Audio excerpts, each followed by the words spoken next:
AFTV, we've got Turkish. How you doing, Turkish? What can I say? Another defeat against one of the big six. Away from home, we haven't beaten any of those big six for a very long time. And I don't know, today the performance felt okay in that we didn't get battered and we were in the game, but still, it's just, again, very disappointing. Yeah, that's what it is, Rob. It's disappointing because I feel like where City are at the moment, we could have got something more from the game. At least a draw, at the very best. Because City are in, their confidence has been hit, morale's been hit. Leicester showed what they can do against them. And obviously that lifted our spirits, obviously, with the Thomas Partey signing on deadline day.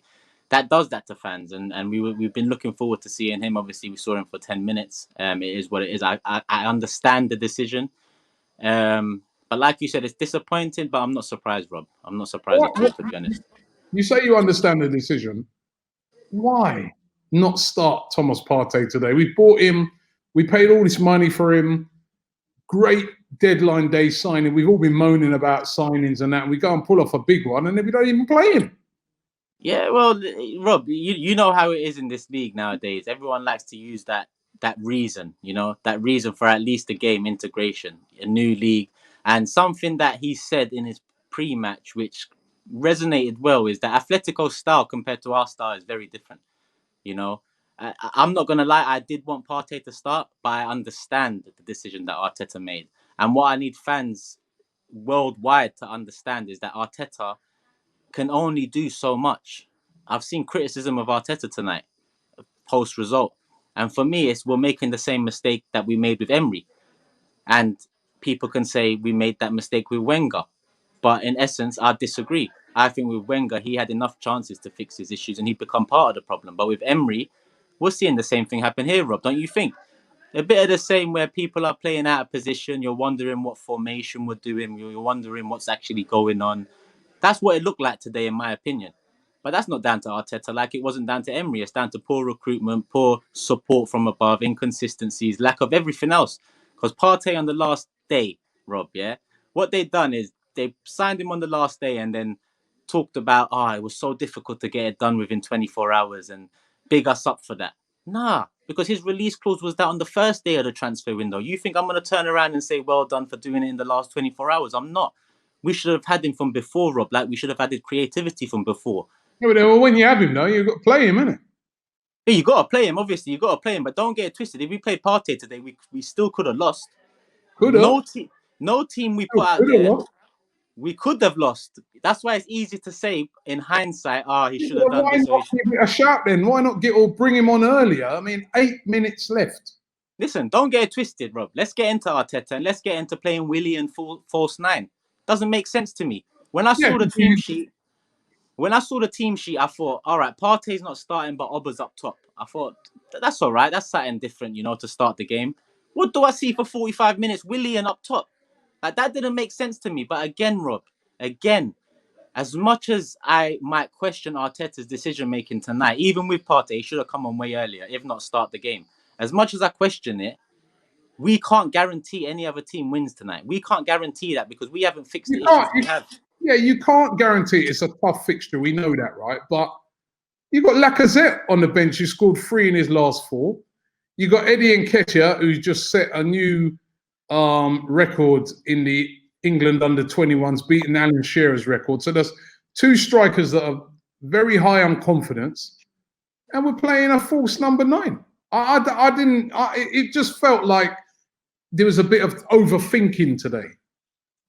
There was a bit of overthinking. He's overcomplicating things with a poor squad, Rob. But again, with Lacazette and Nketiah, have they been good enough in their Arsenal career so far? No, they haven't. This season, Lacazette scored 3 in 4 games. He has scored 3 in 4 games, but we've also... We needed it. One of those goals would have got us a draw.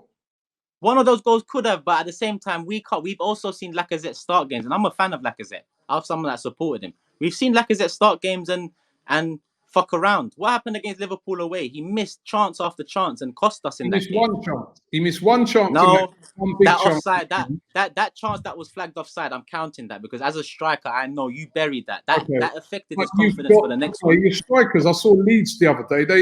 They took the game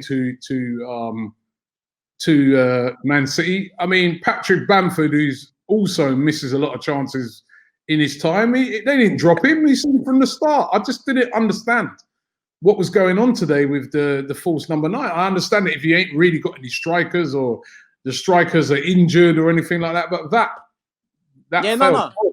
I agree, Rob. Like Willian, I even questioned his signing, let alone playing him in a false 9 position. It looks like he's in front of Oba now for that striker role, which doesn't make sense to me. Like I said, when you see the team sheet, you think straight away, Oba's up top. Wow, let's see how it works out. As soon as the game starts, it's not to be. It's overcomplicating things with a poor squad. And didn't Emery not do the same? But moving into his second season, Emery had to chop and change. He changed formations. He substituted players at half time. He substituted players late. He done everything he could, and it cost him in the end. And it's gonna cost Arteta if us fans don't realize that it's bigger than Arteta. It's bigger than just the manager, Rob. We didn't do enough in the window, hence why the manager has to do this. If we bought well in the window, maybe we could have gone into the season with the 4-3-3 formation that it seems that Arteta really wants to do. Instead, we're doing 3-4 formations in one game. It looks a mess when we lose, and it looks a masterclass when we win.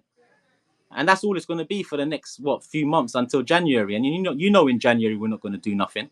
But what happened last time we questioned the manager and he got the sack? We couldn't afford another manager. We got told that we can't afford Allegri. So what are we going to do if we move on from Arteta? Who are we going to move on to next? We're not going to move on to a top man. We're going to move on to another guy, potentially lower down, that will fuck us even more. At the end of the day, we can't focus on the manager right now. We've got to focus on the lack of activity in the transfer window in the right areas, Rob. All right. Well, thanks very much. Nice one, Rob. Take care, yeah? Thank you very much, man.